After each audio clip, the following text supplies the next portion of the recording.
We stood outside the warehouse for a long moment, the eerie quiet of the night pressing down on us. The air had taken on a heavier, almost oppressive feel, as though the world itself was holding its breath. Maxine turned to me, her face a mask of resolve, but I could see the flicker of concern in her eyes. "She didn't give us much," she said, voice steady but sharp. I nodded. "No. But she didn't need to." Cassidy's warning was clear. "We're digging too deep into something we're not prepared for." Clara's voice crackled over the comms, sharp and urgent. "We've got movement. A truck just rolled into the warehouse district. I think we've got company." "Stay on it," Maxine responded, cutting off the connection. "Let's move." We approached the warehouse cautiously, our steps deliberate and measured. The place looked abandoned, but Cassidy's cryptic words weighed on me. She had been part of the network that ran under Reyes' empire, but now, something had shifted. If her warning was anything to go by, we were now in uncharted waters. The rusty metal door to the warehouse groaned in protest as we pushed it open, slipping inside. The scent of damp concrete and decaying wood filled the air, and our flashlights barely cut through the darkness, revealing empty crates and discarded machinery. Maxine moved ahead, her every step sure. I followed, scanning every corner, every shadow, every potential threat. "That truck," I said quietly. "It's not a coincidence. Someone else is trying to get ahead of us." "I know. And if we don't find out who it is soon, we're going to be too late." We pushed deeper into the warehouse, following a narrow corridor that led to a steel door at the back. It was slightly ajar, and the sound of muffled voices reached our ears. Maxine raised a hand, signaling for me to stop. She motioned toward the door. I took a deep breath and nodded, following her lead. Slowly, we inched forward, peering through the crack in the door. Inside, we saw two men talking. One was familiar, a face we had seen in the files, a shadowy figure tied to Reyes' operations. The other man, however, was someone I didn't recognize. "You're sure she's ready?" the familiar man asked. "She's more than ready," the other man responded, his voice low and hushed. "We've been preparing her for this moment. She'll get the job done. And with her on our side, Reyes won't be able to touch us." I exchanged a glance with Maxine. The tension in the room was palpable, and I could feel the hairs on the back of my neck standing up. "Who is that?" I whispered. Maxine's eyes narrowed. "That's Gregor Ivanov, a former mercenary. He's been known to work with Reyes, but this is different. If he's talking about someone who can bring Reyes down, we need to find out who she is. Let's move." We waited for a few more moments, watching the two men converse, before Maxine signaled for us to make our move. We crept down the hallway, taking a different route to get closer without being spotted. The plan was simple: get the information we needed, and get out without alerting anyone to our presence. As we neared the office where the men had been talking, the muffled voices became clearer. One of the men was laughing now, a deep, throaty sound that echoed through the warehouse. "You still think you can handle Reyes?" Gregor's voice rang out. "You have no idea what you're up against. We've been cleaning up the mess for years." The other man, whose voice was slightly higher pitched, responded with a venomous tone. "We won't need to clean up much longer. The plan's already in motion. With her, we'll finally take control. The key to everything is in our hands now."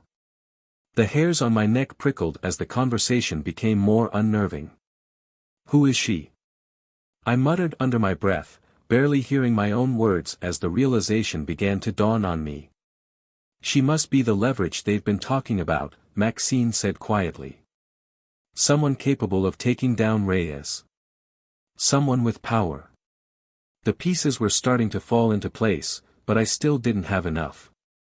We moved closer to the office door, trying to find a way in. I kept my senses on high alert, waiting for anything that might give us an advantage. Then, as we rounded the corner, I froze. A figure stood in the doorway of the office, watching us. Cassidy. Her eyes met mine with that same cold, distant gaze. The last thing I expected was to see her here, at the heart of this operation, standing beside the very people she'd warned us about. Cassidy, I breathed, taking a step forward. She didn't flinch, didn't even blink. You should have stayed away, she said quietly, her voice carrying an eerie calm. You're too far into this now. You can't turn back. Maxine stepped forward, her hand on her gun. What are you involved in, Cassidy? What is going on here? I told you, she said, her voice barely above a whisper. The game's bigger than you realize. But you're not ready for it. Before either of us could react, the sound of footsteps echoed down the hall. We turned to see the two men, their faces hardening as they spotted us. Looks like we have company, Gregor said with a grin, his hand slowly reaching for the gun at his side. Get ready, Maxine hissed. We're not backing down now. The tension in the warehouse thickened, the air crackling with the promise of violence. Cassidy remained standing in the doorway, her expression unreadable, as if everything happening in the warehouse had already been calculated in her mind. I could feel Maxine's presence beside me, her readiness palpable. We had no choice now but to face whatever was coming. Gregor's grin widened, as though he was savoring the moment. You should have stayed out of this, little girl, he sneered at Maxine, his eyes flicking over to me, then back to Cassidy. But I suppose you wouldn't understand. This isn't your fight anymore. Maxine didn't flinch. She stepped forward, her voice low and dangerous. I've never been afraid of your kind, Gregor. He laughed again, the sound unnerving in the silence that followed. But it was the other man who spoke next, his voice cold and direct, sending a chill through me. You've already crossed the line, both of you. And now you'll pay for it. He motioned to Cassidy, who took a small, deliberate step back, disappearing into the shadows. Without warning, Gregor lunged at us, drawing his gun in one smooth motion. I reacted instinctively, reaching for my own weapon as the sound of gunfire split the silence. Maxine dove to the side, her reflexes sharp as ever. A bullet whizzed past me, grazing my shoulder, and pain flared through my arm. I gritted my teeth, but the adrenaline surged, and I fired back. The noise was deafening. I saw Gregor duck behind a crate, his figure barely visible through the gaps. Maxine was already on the move, darting from cover to cover with military precision. The other man, the one who had spoken earlier, was still in the doorway, observing. I couldn't see his weapon yet, but the glint in his eyes told me he wasn't here to negotiate. Cassidy. I shouted, my voice hoarse. This isn't you. You don't have to do this. I could hear her moving, but she didn't answer. I took a breath, forcing my pain to the back of my mind. It was clear now. Cassidy was deeper in this than I'd ever imagined. And whatever game she was playing, it didn't involve us. Another shot rang out, this time from the far side of the room. I glanced up just in time to see the flash of a muzzle before the bullet embedded itself in the concrete floor. Gregor was repositioning himself, taking advantage of the chaos. I couldn't let that happen, not again. Maxine. I shouted, pulling her attention toward the enemy's new position. She nodded sharply and began moving again, using the crates as cover, closing in on Gregor's location. I couldn't afford to wait any longer. I had to stop this, stop whatever Cassidy had become, before things went any further. I made my way toward the shadowy back of the warehouse, where Cassidy had disappeared. The floor was uneven, and every step seemed to echo in the cavernous space, making it harder to stay quiet. But I didn't have time to be careful now. If I hesitated, I might never get another chance to confront her. The tension in my chest was unbearable as I rounded a corner and saw her silhouette in the distance. She was standing still, facing away from me. A weapon in her hand, but it wasn't pointed at anyone, yet. I stopped in my tracks, words caught in my throat. Why? I managed to choke out. Cassidy, why are you doing this? She didn't turn around immediately. For a long moment, the only sound was the distant echo of gunfire and the rapid beat of my own heart. Then, slowly, she faced me, her eyes cold and distant, as if I were no more than a stranger to her. You wouldn't understand, Cassidy said, her voice empty of the warmth I'd once known. None of you do. This isn't about you. It never was. Her words hit me like a physical blow. I took a step forward, desperate to break through whatever wall had been built between us. I trusted you, I said, my voice raw with emotion. I thought. I don't care what you thought, Cassidy interrupted, her eyes narrowing. You think you're doing the right thing. You think you're saving the world. You're too late. It's already in motion. And I can't stop it. I swallowed hard. What are you talking about? What's happening here? Cassidy's lips curled into a bitter smile. You wouldn't believe me if I told you. Try me. She hesitated, looking away for a brief moment before speaking again, her words sharp and heavy with finality. There's no going back, Aiden. Reyes isn't the real threat. The people behind him, they're the ones who've been pulling the strings all along. And now they're getting ready to pull the trigger on something bigger. Something we can't stop. Not even you. I shook my head, disbelieving. You've gone too far, Cassidy. We can still stop this. But she didn't respond. Instead, she lifted the gun in her hand, aiming it at the floor. I watched her closely, trying to read her intentions. You should have stayed away, Aiden. You've made your choice, she said softly, almost as though she were speaking to herself. Before I could react, the sound of footsteps echoed down the hall behind me. I spun, just in time to see Gregor and his associate closing in. They had us cornered. Maxine's voice cut through the tension. Aiden, move. I didn't need any more encouragement. I fired at the men coming toward me, forcing them to duck for cover. At the same time, I darted forward, grabbing Cassidy's arm in one swift motion. She didn't resist as I pulled her toward the exit. Come on. I yelled, but she didn't respond.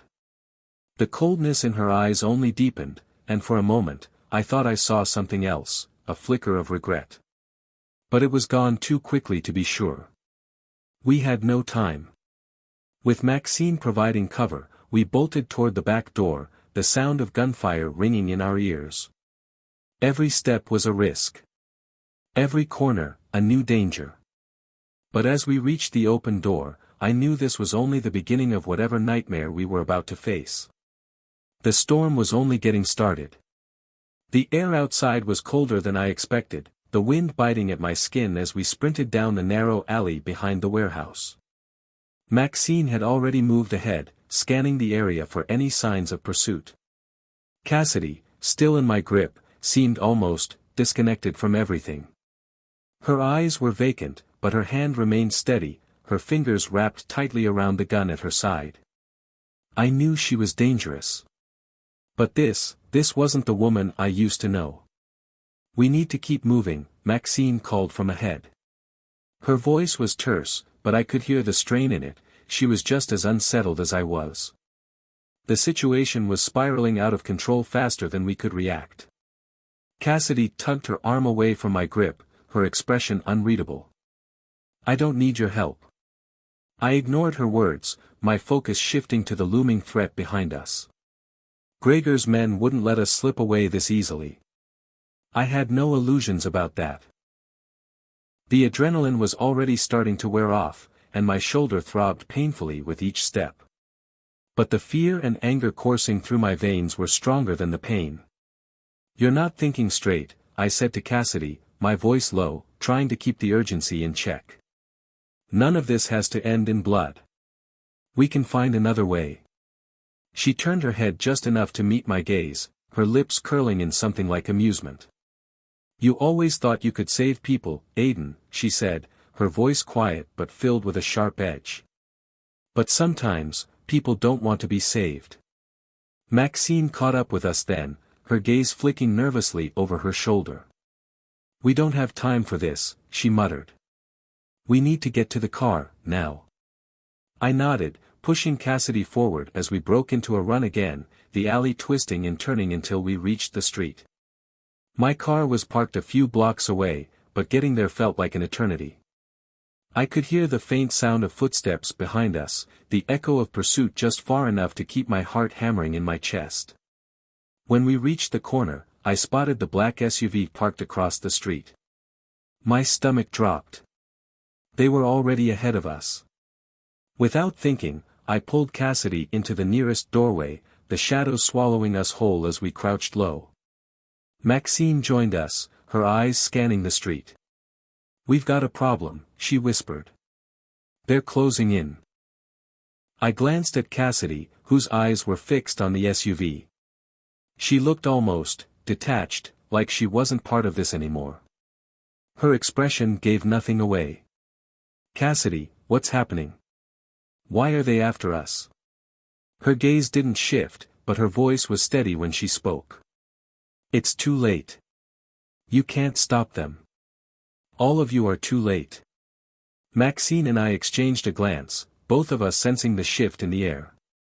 Something was different about Cassidy now, she wasn't just fighting for survival anymore. She was part of something much larger, something darker.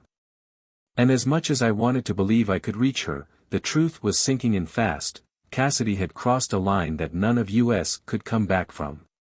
The distant sound of engines reached my ears, and I knew we didn't have much time before they spotted us. We need to move, I said, my voice low but firm. Now. Cassidy didn't respond, and for a split second, I wondered if she would turn on us. But she didn't. Instead, she nodded, almost imperceptibly, and led the way as we moved down the alley, sticking to the shadows. I tried to keep my mind focused on the task at hand, escaping. But every step felt heavier, like the weight of everything that had happened was pressing down on me. The faces of everyone who had helped me along the way, who had trusted me, was it all just a mistake? We reached the car with no more distractions, but as I reached for the door handle, a voice rang out from behind us. Stop right there. I froze. The voice wasn't Gregor's, nor was it one of his men. It was deeper, darker, filled with an authority that sent a shiver down my spine. Turning, I saw the figure emerging from the shadows, tall and imposing. His features were partially obscured by the low brim of a hat, but his eyes, those cold, calculating eyes, were unmistakable. Who the hell are you? Maxine demanded, her hand reaching for her gun, though she didn't draw it just yet. The man took a step forward, his gaze moving slowly from Maxine to me, then finally landing on Cassidy. I think you already know, he said, his voice smooth but heavy with danger. But you might not fully understand yet. You will soon enough. The silence that followed was suffocating.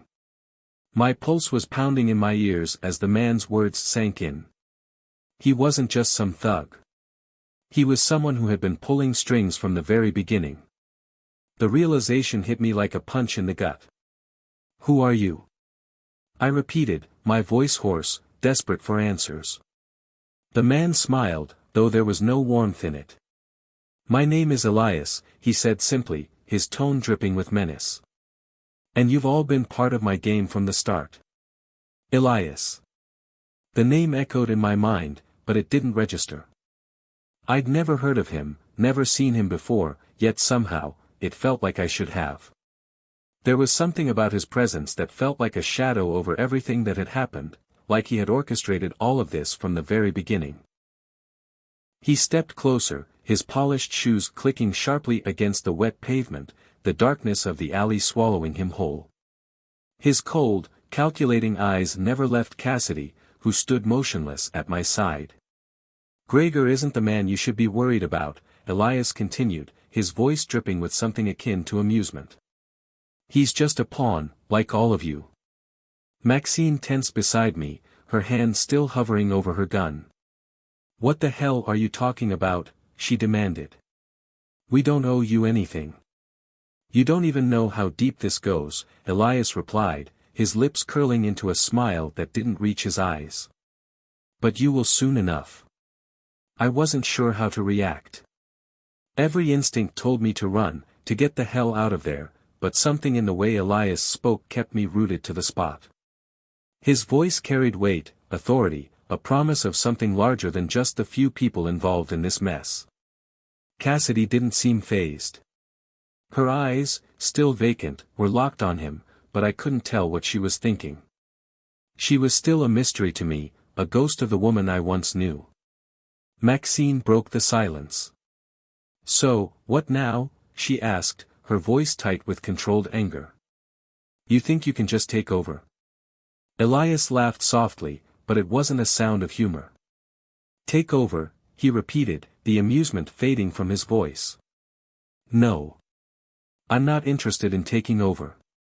I'm interested in control. Complete control. And you've all been playing into my hands without even realizing it." The realization hit me like a sledgehammer. All the pieces, all the chaos, the shifting loyalties, it had all been designed. A perfect game of manipulation and deceit. I looked at Cassidy, my stomach sinking. She had been a part of this, hadn't she? But for how long? And if she had been working with Elias, what did that mean for the rest of us? "Why are you telling us this?" I demanded, my voice strained. "What do you want from us?" Elias tilted his head, as though considering the question. "Nothing.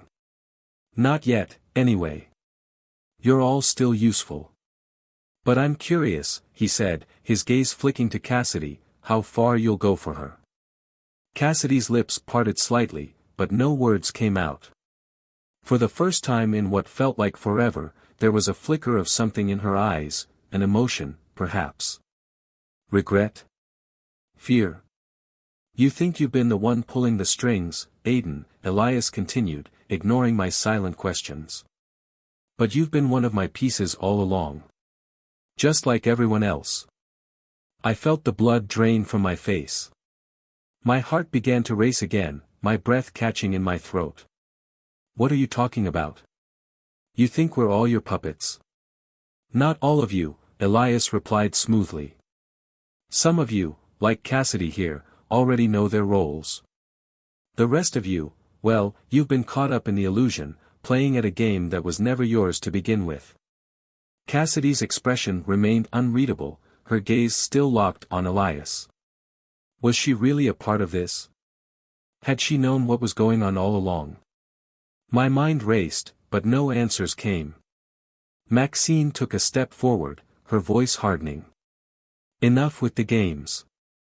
We've had enough of being your pawns." Elias didn't even flinch at her defiance. "Ah, Maxine," he said softly, almost with pity. "You think you have control, but you never did. You were just a distraction. A necessary one, to keep things moving. But the real game, the real players, are just getting started." He raised a hand, signaling for something, someone, to emerge from the shadows. A figure stepped forward, tall and menacing, his face hidden by a mask. The air seemed to shift as he moved, as if he were an extension of Elias's very presence. "Who the hell is that?" I asked, instinctively stepping closer to Maxine, my mind already working through the possibilities. A guard? An enforcer? Someone more dangerous than I was prepared to handle? Elias didn't answer immediately, his eyes drifting to the masked figure. "This," he said slowly, "is someone who knows how to handle problems that can't be solved with words." The masked man didn't speak. He simply raised his hand, and from somewhere deep inside his coat, he produced a long, thin blade. It gleamed in the dim light of the alley, the edge as sharp as the tension in the air. "Now," Elias said, his tone almost conversational, "the question is, how much are you willing to sacrifice to get out of this alive?" Maxine's hand gripped her gun tighter, and Cassidy remained silent, her gaze still fixed on Elias, as if she had already made her decision. But the choice was mine. I was the one who had been pulled into this web, and it was on me to get us out, or risk losing everything.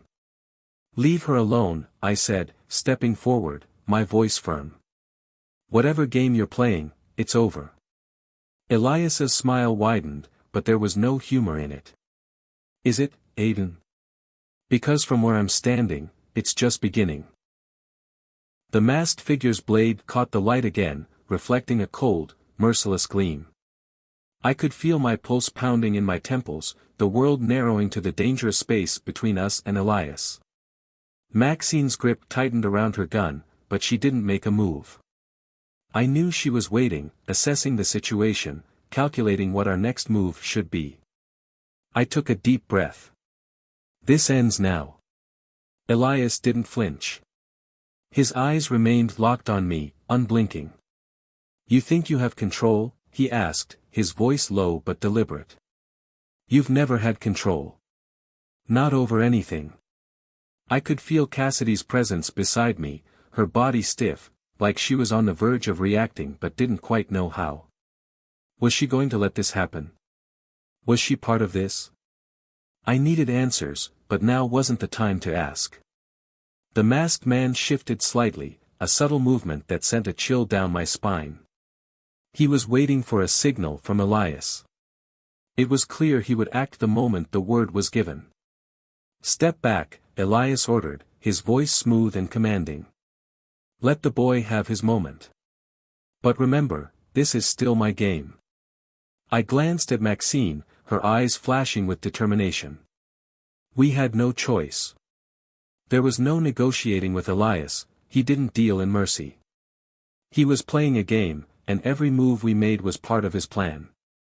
"Let's make this quick," I muttered to Maxine, readying myself for whatever was to come. Maxine nodded, her hand still on the gun, though she didn't pull it out yet. She was waiting for the right moment, just like me.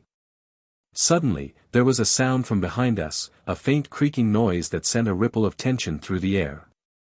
I whipped around to see a figure emerging from the shadows of the alley. My heart skipped a beat. I knew that silhouette all too well. "Elena?" I breathed, not quite believing it. Elena stepped forward, her face drawn and weary, but her eyes were fierce. "You thought you were alone in this?" she asked, her voice steady. "You're not." Elias's eyes flicked toward her, irritation flashing across his features. "So, the girl returns," he sneered, but there was no real venom in it. "And here I thought you were smarter than this." "I'm smarter than you," Elena shot back, her voice cold. "And I'm not afraid of your games." Elias's eyes narrowed, his lips pulling into a thin line. He didn't respond to Elena directly, but the subtle shift in the atmosphere was palpable. The masked figure paused, waiting for orders. I didn't waste time. "Elena," I said, my voice strained but urgent. "What are you doing here? We need to get out of here before." Before I could finish, the masked man lunged forward, his blade aimed directly at me. Instinctively, I dropped to the side, narrowly avoiding the flash of steel. I barely had time to react before the man pivoted, spinning the blade in a deadly arc toward Elena. "No!" I shouted, reaching out for her, but it was too late. Elena ducked just in time, narrowly avoiding the strike. She rolled away, but the man was already on her, his movements swift and precise. Maxine didn't hesitate. She drew her gun, the sharp crack of a shot ringing out through the alley. The masked man staggered, the bullet grazing his shoulder. He let out a low growl of frustration but didn't falter. He lunged again, but this time, Elena was ready. She twisted out of the way, her movements a blur of speed and precision. The knife slashed through the air, but Elena was already on the offensive, striking back with a force I hadn't seen before. She kicked the man's legs out from under him, sending him crashing to the ground. "Now!" Elena shouted, her eyes wild with adrenaline. "Move!" We didn't hesitate. Maxine and I grabbed Cassidy, pulling her away from the chaos. The alley was narrow, and the tension felt suffocating as the sounds of Elias's voice and the masked man's struggle filled the space. Elias wasn't done. I could feel him watching, waiting for us to slip, to make a mistake. But this time, we weren't going to play by his rules. We ran down the alley, hearts pounding in our chests. Behind us, the sounds of movement and curses echoed, but no one pursued us yet. I didn't dare look back. I couldn't afford to. The street ahead was dark, the city lights casting long shadows across the road. We needed to regroup, to figure out what Elias's next move was. And most importantly, we needed to figure out who we could trust. As we reached the corner of the alley, I finally turned to Elena. "What are you doing here?" I asked again, my voice harsh. Elena gave me a hard look, her face etched with something close to guilt. "You think I'd let you face him alone," she said, her words sharp. "I didn't get involved in all this to sit on the sidelines. We need to end this, now." I wanted to believe her, but something in her eyes, something in the way she moved, felt off. "And you think we can just take down Elias? After all of this?" "We don't have a choice," Elena said firmly. "We're already too far in." There was no time to argue. A distant siren wailed, signaling that the city was waking up, the calm before the storm passing. Elias would be coming for us, and he wouldn't stop until he had what he wanted. I turned my gaze to Cassidy. She had been silent for the past few moments, her face unreadable. But I could see the uncertainty in her eyes. She was as much a part of this as any of us, but was she truly on our side? "Are you with us, Cassidy?" I asked, my voice soft but insistent. Her eyes flicked to me, a moment of hesitation passing before she nodded. "I'm with you." But something told me that wasn't the end of it. Cassidy was hiding something, and if we were going to survive Elias's game, we needed to know what it was. We didn't stop running until we reached the outskirts of the city. The constant hum of traffic, the glow of neon signs, the sounds of a place alive with people, none of it mattered anymore. We'd crossed into the underbelly, where the streets were empty and the air thick with a sense of impending doom. Maxine was the first to speak. "We can't keep running forever. Elias will find us. He always does." I could feel the weight of those words sinking in. She was right. We were on borrowed time. Every corner we turned, every alley we ran through, felt like one step closer to a trap. Elias knew the city better than anyone. He had eyes everywhere, and right now, we were nothing more than pawns in his game. We slowed to a walk, my breath ragged from the sprint. Elena was a few steps ahead, her eyes scanning the area, every movement calculated. She didn't look back at us, but I knew she was listening for any sound that would signal an ambush. "Where are we going?" I asked, trying to keep my voice steady. I needed a plan, something that could give us a chance to turn the tables. "We can't just hide here." Elena stopped and turned to face us, her face pale but resolute. "I have a safe house. It's not far from here." I raised an eyebrow. "A safe house?" I repeated, skeptical. "How do we know we can trust it? How do we know we can trust you?" The tension in the air grew thick as Elena met my gaze, her eyes dark but unwavering. "Because if I wanted you dead, you would be already. Now are you coming or not?" Maxine stepped forward, her hand still resting on her weapon but her expression hard. "Let's go," she said, her voice low and clipped. "But don't think for a second that I'm trusting you just yet." Elena nodded, acknowledging the mistrust. "Fair enough. But we need to move fast. Elias is never far behind." We moved quickly, keeping close to the shadows, our footsteps muffled by the damp pavement. The city had a different rhythm here, quieter, more dangerous. It was a world that belonged to people like Elias, those who thrived in the dark. As we walked, my mind raced. How had things gotten this far? How had I gotten so deep into this mess? At the center of it all was Elias, pulling strings from the shadows, a man who had orchestrated every move, every betrayal. And yet, there was something about him that didn't make sense. He was cold, calculating, but he wasn't just a criminal mastermind. He was someone with a purpose. And that purpose wasn't just power. It was something else. Something personal. How long have you been working with Elias? I asked, breaking the silence. Elena glanced at me, but didn't answer immediately. Her jaw tightened. Longer than I care to admit. You don't have to do this, I said. There's still time to get out. Her expression darkened. You don't understand. I tried to walk away, but Elias, he doesn't let people walk away. So you're saying you're stuck? Elena didn't respond. But the look in her eyes told me everything I needed to know. She was trapped in a game she didn't know how to play, and every move she made only brought her deeper into Elias's web.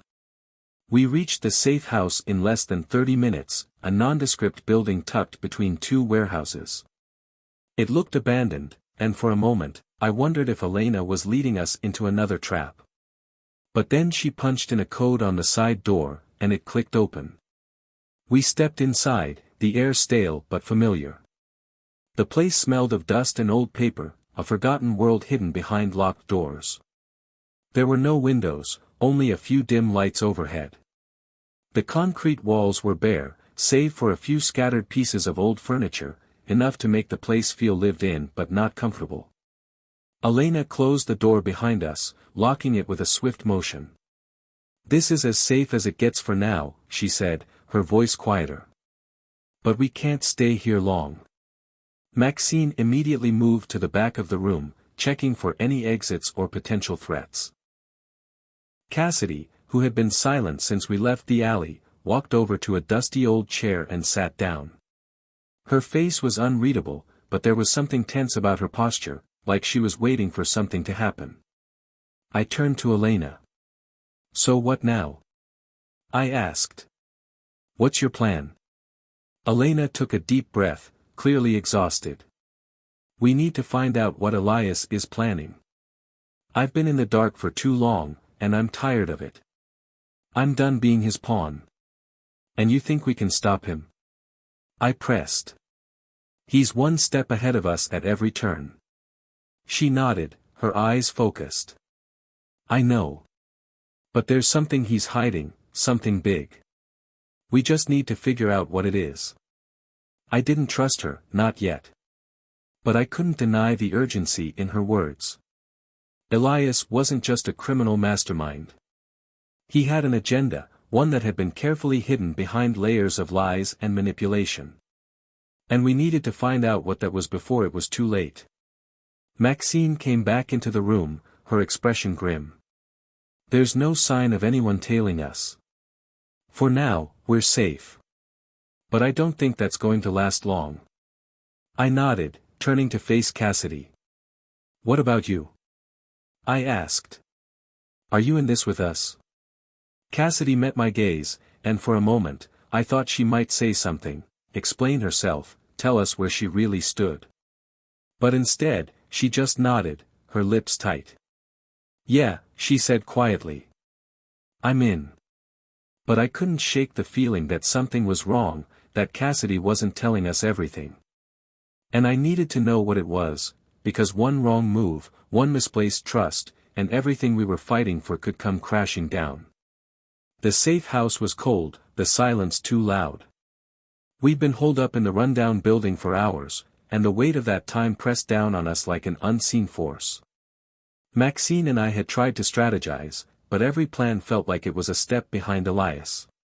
It was as if we were forever chasing his shadow. Cassidy was still quiet, sitting near the corner, her arms folded tightly across her chest. I could see her eyes darting around. As if waiting for something, or someone. Elena hadn't said much either, lost in her thoughts, her face tense and drawn. I couldn't blame her. Her past was a tangled mess of mistakes and half-truths, and I had no doubt Elias was at the center of it all. "You're being paranoid," Maxine said to me, breaking the silence as she paced back and forth. "We're safe here, for now." I shot her a look, unconvinced. "For now. But it's only a matter of time before Elias finds us. And I'm not willing to wait for that." Maxine stopped pacing and turned to face me, her jaw set. "You think I don't know that? But we can't just keep running, either. We need to figure out how to take him down. And we can't do it alone." I nodded, reluctantly agreeing. "So what's the next move?" Elena finally spoke, her voice low but firm. "We need to get information. We need to find out what Elias is planning and who's working with him." I looked at her, suspicion still lingering. "You're sure you can be trusted? After everything?" Her eyes flashed, anger quickly replacing the fatigue. "I didn't ask for your trust. I'm here because I want to make things right. But if you can't get on board with that, then maybe you should leave." Maxine stepped in between us, her tone cutting through the tension. "Both of you, enough. We're in this together, whether we like it or not. Now let's focus on the task at hand." There was a moment of quiet agreement between the three of us before Cassidy stood up, her face unreadable. "I have something," she said quietly, her voice barely above a whisper. All eyes turned to her. I hadn't expected her to speak, let alone offer anything useful. But there she was, standing tall, her gaze fixed on something distant. Something that made my gut twist with unease. "What is it?" Maxine asked, her voice sharp but controlled. Cassidy hesitated, then pulled out a small, crumpled envelope from the pocket of her jacket. She held it out to me, and I took it cautiously, unsure of what to expect. The envelope was unmarked, its contents hidden from view. I opened it slowly, unfolding the paper inside. It was a set of coordinates, hastily written in black ink, along with a cryptic message that sent a chill down my spine. "He's close. But not close enough." I looked up at Cassidy, my mind racing. "Where did you get this?" I asked, though I already knew the answer. Her gaze never wavered. "It's from Elias. I was supposed to meet him there. But I never did." "You were going to meet him?" Elena asked, her voice laced with disbelief. "Why?" Cassidy's expression darkened, and for the first time, I saw something other than the guarded exterior she wore. "I had no choice. He had something I needed. Something that could help us take him down." Maxine stepped forward, her eyes narrowing. "And you think we can trust this information? It could be another trap." Cassidy shook her head, her voice steady despite the tension in the room. "No. This time it's different. I don't know why, but I feel it. The coordinates lead to an old building, a warehouse on the edge of the city. I think Elias is hiding something there. Something big." I turned to Maxine, then Elena, both of them silent as they processed the new information. "It's a lead," I said, my voice firm. "We don't have much time."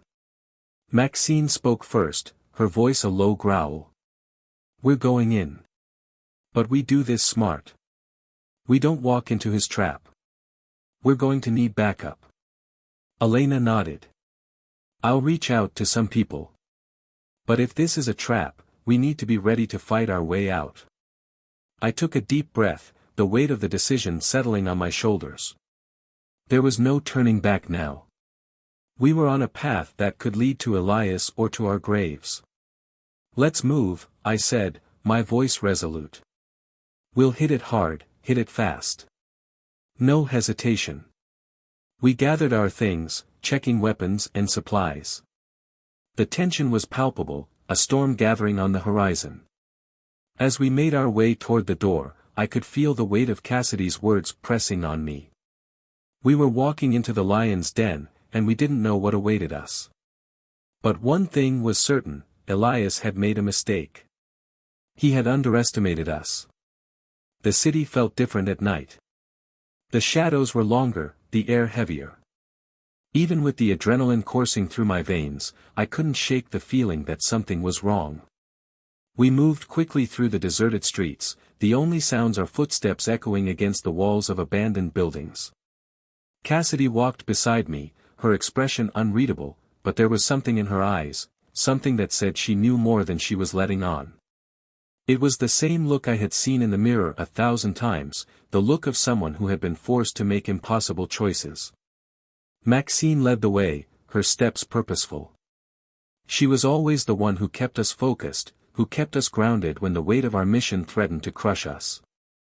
Elena was at the rear, keeping watch, her eyes scanning the dark alleys for any sign of danger.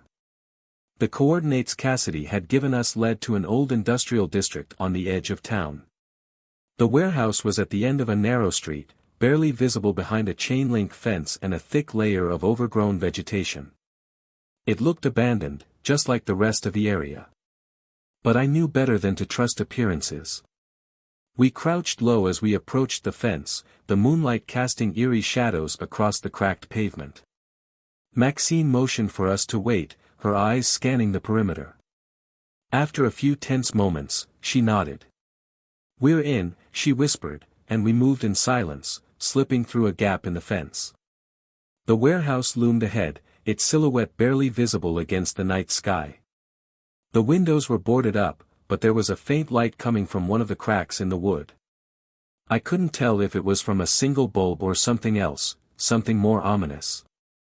I held my breath as we approached the door. Cassidy stepped forward, her hand trembling as she reached for the handle. I was about to stop her when she turned to face me, her eyes wide with fear. "I don't know if we should do this," she whispered. "Something's wrong. I can feel it." "We don't have a choice," I replied, my voice low but steady. "We need to know what Elias is hiding. We need to end this." She nodded slowly, her expression conflicted, but she didn't argue. She turned back to the door and pushed it open with a creak that sounded too loud in the stillness of the night. We stepped into the darkness of the warehouse, our footsteps muffled by the dust and grime on the floor. The faint light from the crack in the window was the only illumination, casting long shadows that seemed to stretch out to follow us. "Stay alert," Maxine whispered. "We don't know what we're walking into." We moved cautiously, our senses heightened as we navigated the maze of crates and metal shelving units. The air smelled stale, the faint odor of mildew mixing with something else, a metallic scent that made the hairs on the back of my neck stand up. As we neared the back of the warehouse, the light grew stronger. I could see movement now, shadows flickering in the distance. My heart raced in my chest, and I signaled for everyone to stop. Elena stepped forward, her voice barely audible. "I don't like this. We need to be ready for anything." We continued forward, each step heavier than the last, until we reached the source of the light. It came from a single room at the far end of the warehouse, a door slightly ajar. I could hear voices now, low and murmuring, but I couldn't make out the words. "Get ready," Maxine murmured, drawing her weapon from her side. I nodded, my hand instinctively resting on the grip of my own gun. The tension in the air was suffocating, but we had come too far to turn back now. We pushed the door open, stepping into the room. What we saw froze me in place. At the center of the room stood Elias, his back to us. But it wasn't just him. Surrounding him were figures I didn't recognize, their faces obscured by masks. They were watching him with a kind of reverence, as if he were some kind of leader or something more. But it wasn't the group that took my breath away. It was what they were gathered around. A large, black box, barely visible in the dim light. The edges were marked with symbols I didn't recognize, and there was a faint, pulsing glow coming from within. I couldn't see inside, but I could feel it, a kind of hum that seemed to vibrate through the air, deep and unnerving. Elias turned slowly, his cold eyes locking with mine. His lips curled into a smile, but it wasn't a smile of victory. It was something darker, something knowing. "So you finally found me," he said, his voice smooth and taunting. I was wondering how long it would take. I gritted my teeth, stepping forward. "What is this? What are you hiding?" Elias didn't answer right away. Instead, he glanced at the figures around him, as if seeking permission. Then, with a slow, deliberate movement, he stepped aside, revealing the box in its entirety. I felt my stomach drop as the realization hit me. This wasn't just a weapon. It was something else, something far worse. And I was standing right in front of it. The room felt smaller, suffocating, as I stood frozen in place, staring at the box. My heart pounded in my chest, the sound deafening in the silence that stretched between us. Elias stood to the side, watching me, his eyes gleaming with anticipation. I couldn't look away from the box. The faint pulsing glow seemed to pull at something deep inside me, like it was calling to me, beckoning me to come closer, to understand. But I knew better than to trust the pull of curiosity. "What is it?" I asked again, my voice barely above a whisper. Elias took a step forward, his presence dominating the room. "It's a key," he said, his voice slow, deliberate. "A key to something much bigger than you or me. To a power that no one can comprehend, not even me." He paused, watching my reaction, savoring the moment. "But you'll find out soon enough." I felt a cold chill run down my spine. The air around me seemed to shift, the tension building with every passing second. The figures standing around the box shifted too, their eyes never leaving me, never blinking, as if they were waiting for something, waiting for me to make a move. "Why?" Maxine's voice cut through the silence, sharp and demanding. "Why go through all this? What's your endgame, Elias?" He turned to her, his smile never fading. "Endgame," he repeated, almost mockingly. "Oh, there is no endgame, Maxine. There is only the beginning." I clenched my fists at my sides, my mind racing. The symbols on the box, the way the light seemed to pulse in rhythm with my heartbeat, it was like I was standing on the edge of something that could change everything. "Don't listen to him," Cassidy whispered from beside me, her voice trembling with a mix of fear and anger.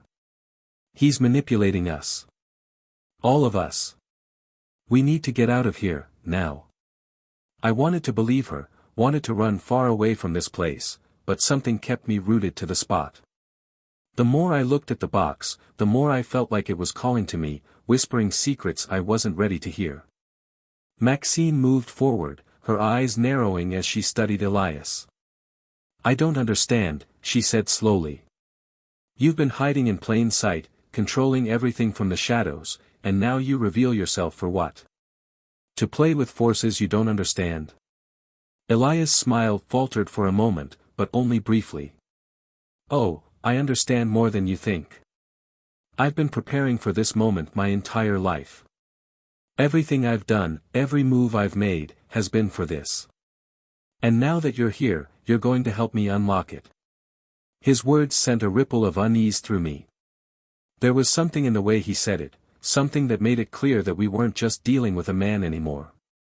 Elias had crossed a line, and now he was no longer just human. Before I could say anything, the figures around the box moved. They didn't walk like normal people, their movements jerky and unnatural, as if they were puppets on strings. One of them reached out, hand trembling, and placed it on the surface of the box.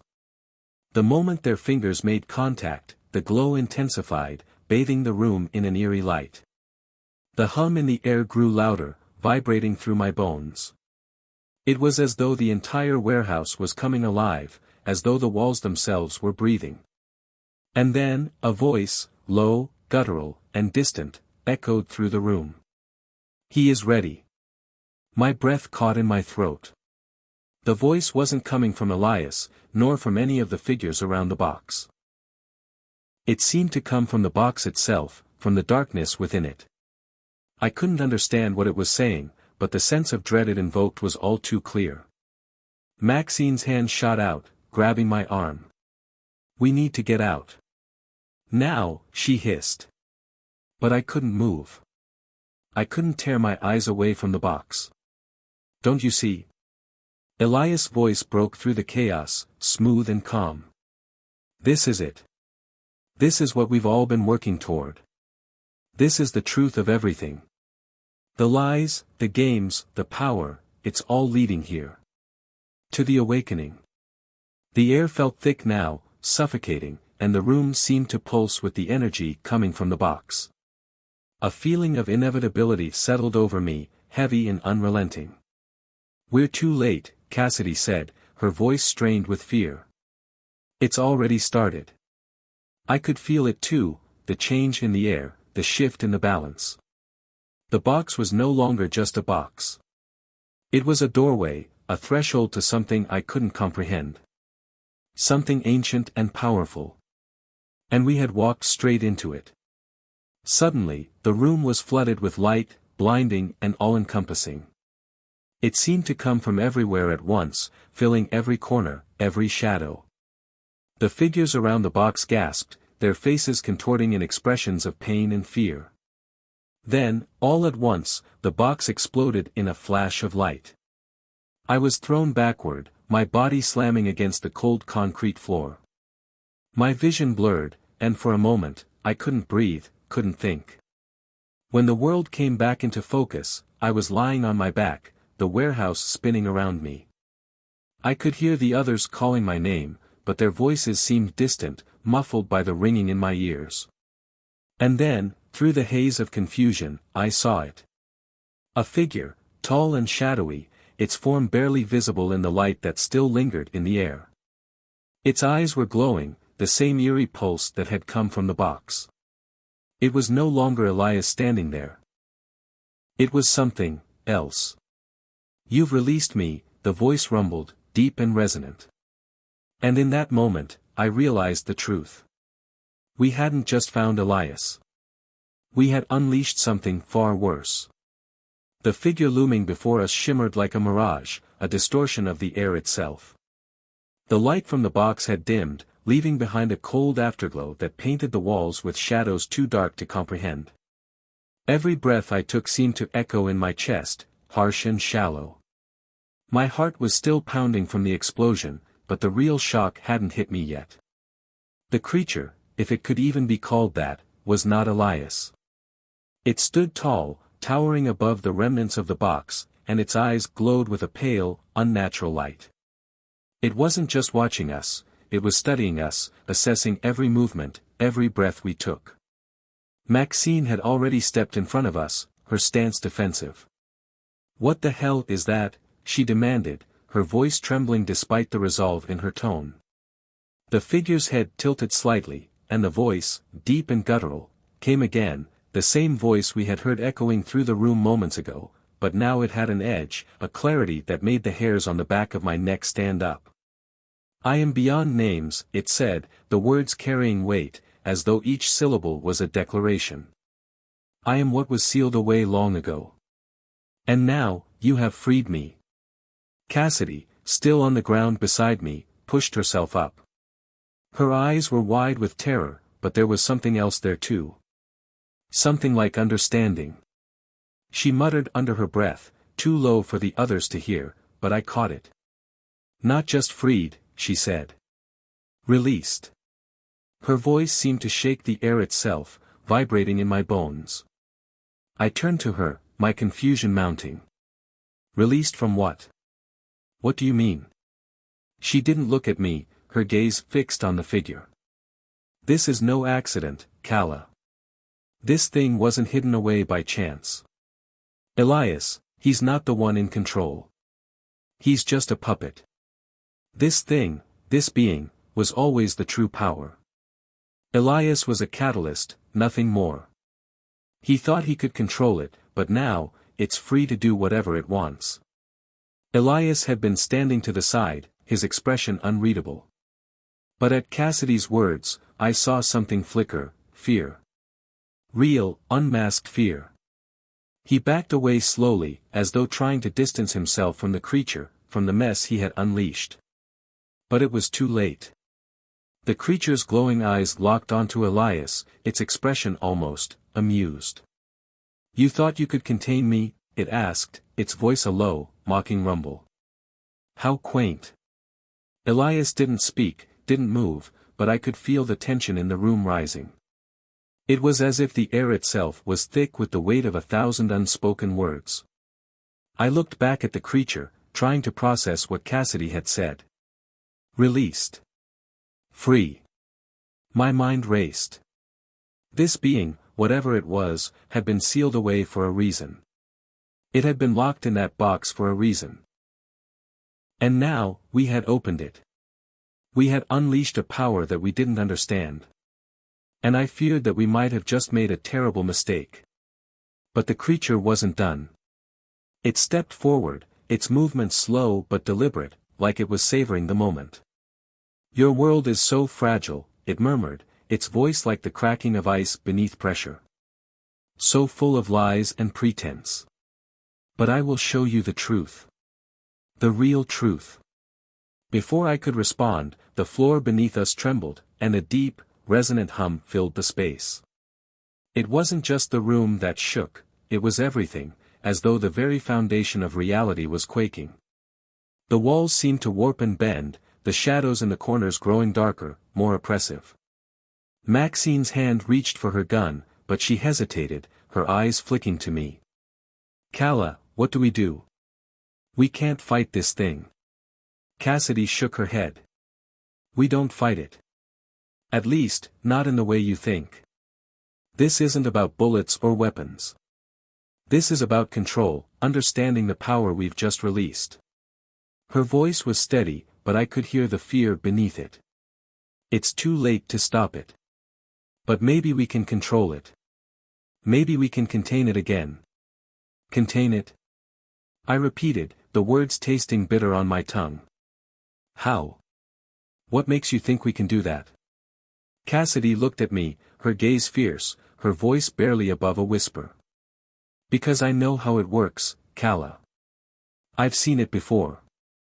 This thing feeds on fear, on chaos. It thrives in the dark corners of people's minds. If we're going to have any hope of stopping it, we need to take away its power. We need to control the fear it feeds on." I nodded slowly, trying to push down the panic rising in my chest. Maxine took a step closer to me, her hand still on her gun, but she looked torn. "How do we even begin to fight something like this? It's not just a person, Kala. It's a force." The creature seemed to sense our conversation, its gaze flicking between us, amusement still evident in its expression. "You think you can control me?" it asked, its voice a low rumble that shook the very air. "You are no match for me. You are but fleeting moments in my eternal existence." Elias, still standing to the side, finally spoke, his voice hoarse. "There's no fighting it.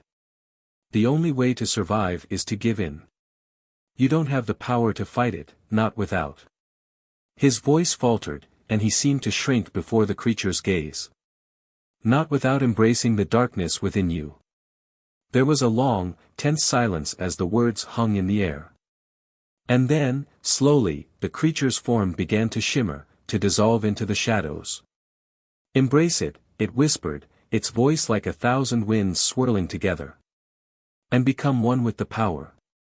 And just like that, it vanished, leaving nothing but an empty room filled with the remnants of its presence. We were alone again.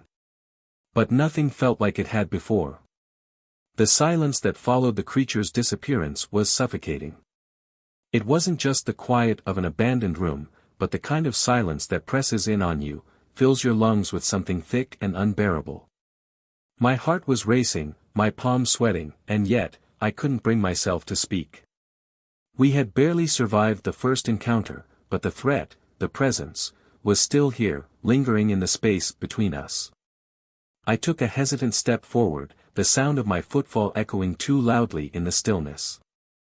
Maxine was at my side almost immediately, her eyes scanning the room with the same suspicion and unease that gnawed at me. Cassidy was already kneeling, her hand on the ground, her brow furrowed as she muttered something under her breath. What the hell was that? Maxine's voice cut through the tension, her tone sharp. We're not just going to let that thing get away, are we? I turned to her, my own fear mixing with frustration. What else can we do? It's too powerful. Too much for us to handle. We don't even know what we're dealing with. I paused, trying to steady myself, then added, we can't fight it like we would a person. It's something else, something ancient. Cassidy stood up, her movements deliberate but slow, as though every motion was weighed down by the gravity of the situation. We're not going to fight it, she said, her voice calm, but there was an edge to it, a quiet urgency. At least, not directly. But we can contain it. We just have to stop it from feeding. Stop it from spreading. I blinked, my confusion mounting. Contain it? How? Cassidy, you're talking like you already know how to do this. Like it's something you've dealt with before. Cassidy's eyes flicked to Elias, who had been standing motionless, his eyes distant. He didn't meet my gaze when I looked at him. It was as though he was lost in thought, or worse, lost in the fear that was now gripping him. That's because I have, Cassidy said quietly. I've seen it before, Kala. I didn't understand it then, not completely, but I know now. The creature, or whatever it is, feeds on fear. It doesn't just thrive on it, it creates it. It twists the fear within people and uses it to grow, to gain power. And once it's strong enough, it can warp reality itself. I took a step back, my mind reeling. But how do we stop it? How do we even contain something that powerful? Cassidy glanced around the room, then looked back at me, her expression darkening. We need to find a way to sever its connection to the fear it feeds on. That means we have to confront it, directly. We have to face what it's using against us. Maxine scoffed, her voice full of disbelief. And you think we can do that? Face it down? After what we just saw? Cassidy's eyes hardened. It's the only way. If we don't stop it now, if we let it continue, it will only get worse. We'll lose everything. The fear it's spreading, she paused, glancing at Elias again. It's already starting to unravel the world around us. I looked around, trying to understand what she meant. The room was the same, but there was something different now. The air felt thicker, like it was pressing down on us from all sides. The shadows seemed to move on their own, twisting and flickering in ways that didn't make sense. The very walls seemed to pulse, as though breathing. How do we stop it? I asked again, my voice quiet, but desperate. Cassidy nodded toward the box. The one Elias had opened. We need to get the box back. It's the only thing that can hold it. The creature is bound to it, but only as long as it's sealed. If we don't put it back, it will keep feeding, and we won't be able to stop it. Elias finally spoke, his voice low and reluctant. The box is gone. It's not here anymore. It was destroyed when I opened it. Cassidy's expression hardened. Then we'll need to find something else. A new containment. We'll have to create a new box, something to trap it again. Maxine looked from Cassidy to Elias, her face filled with doubt. And you think we can just build a new box?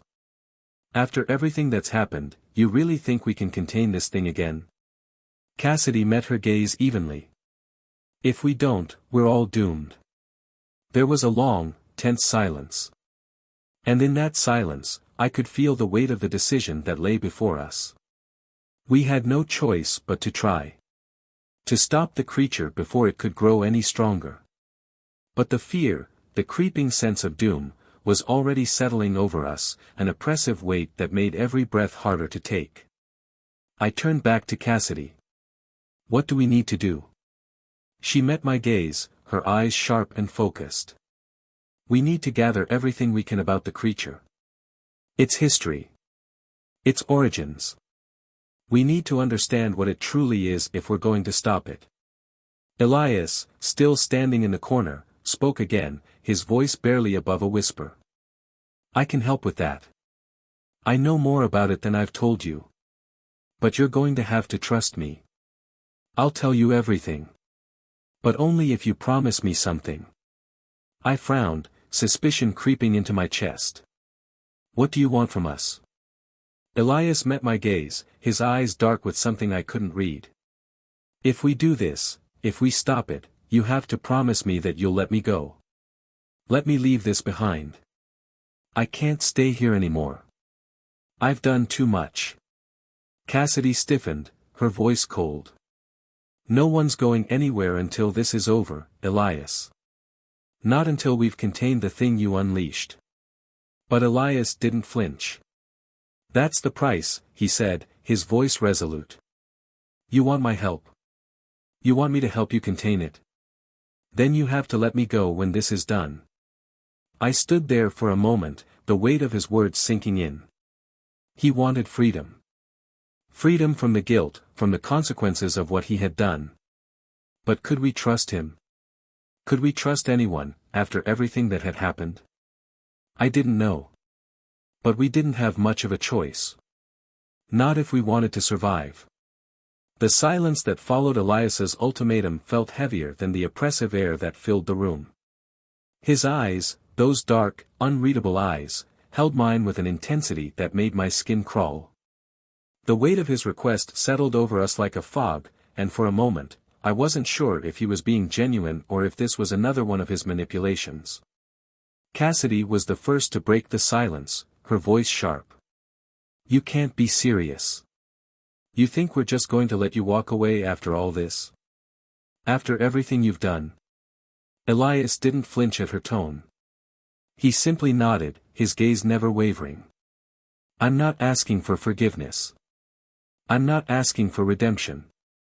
I'm asking for a way out. He paused, his lips curling into a grim smile.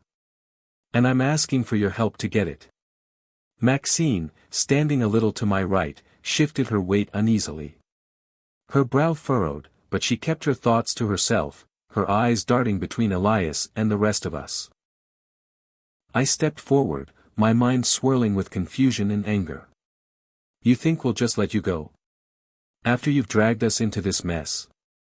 Elias exhaled slowly, almost as though he had anticipated my response. I never wanted this to happen, he said, his voice low but steady. But I'm not the one who's in control anymore. You think you can fight it? The creature? The fear? It's bigger than all of us. Bigger than anything we've faced before. His words hung in the air like a challenge, a dark reality we had no choice but to face. I could feel the weight of the creature's presence even now, lurking just out of sight, waiting for the moment to strike again. We had to stop it. But did we have the strength to face what Elias was suggesting? Cassidy stepped forward, her eyes burning with an intensity that mirrored Elias's. You're right about one thing. We can't fight it head-on. But we can stop it. We can contain it. We just need to find the right way. Elias shook his head, the faintest trace of a smirk playing at his lips. You don't get it, do you? There's no right way. No perfect solution. This thing, it's not something you can contain. It's not something you can fight. It'll twist your minds, warp your thoughts until you're too afraid to do anything but let it consume you. I clenched my fists, frustration bubbling up inside me. And you want us to just let you go after all of that? After we've fought through hell to get here? Elias's expression softened, just for a moment. I'm not asking you to forgive me, Kala. I'm asking you to let me do what I need to do to end this. I'm asking you to trust me, for once. His words struck something deep within me. Trust. It was the one thing I didn't have left, not in anyone, not after everything that had happened. But something in Elias's voice, in the raw honesty of his plea, made me pause. What do you mean, do what you need to do? I asked, my voice tinged with suspicion. Elias met my gaze, his eyes dark with something more than just guilt, something I couldn't name. I know how to stop it. I've seen it before. I know what the creature is, what it wants. But to stop it, to truly contain it, we have to do something drastic. Maxine stepped forward, her voice harsh. What kind of drastic are we talking about, Elias? Elias's eyes flickered with something like hesitation, and for the first time, he seemed uncertain. We have to make a sacrifice, he said, his voice barely above a whisper. One of us has to merge with the creature. Become part of it, in a way. The bond has to be made to sever the connection it has to the fear it feeds on. Only then can it be contained. Cassidy recoiled, her expression one of disbelief and disgust. You want one of us to become the creature? To let it take over us? Elias nodded, but his gaze was distant, as though he was already thinking about the cost of such a choice. It's the only way. It's the only way to make sure it doesn't escape. To make sure it's sealed away for good. There was a long silence as we all processed what he had just said. The idea of merging with the creature, the fear, the darkness, was beyond anything I could have imagined. It was madness. Maxine was the first to speak, her voice filled with bitterness. So we're just supposed to sacrifice ourselves? That's your answer? Just become one with the thing that's trying to kill us? Elias's eyes were locked on hers, his expression grim. It's not about dying. It's about stopping it. If you don't understand that, then we're all already lost.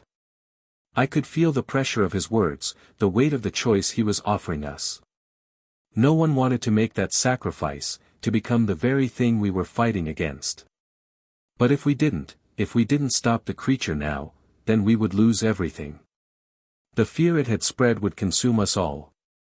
And yet, there was another part of me, a part that was terrified of what Elias was asking, a part that wanted to fight with every ounce of strength I had left.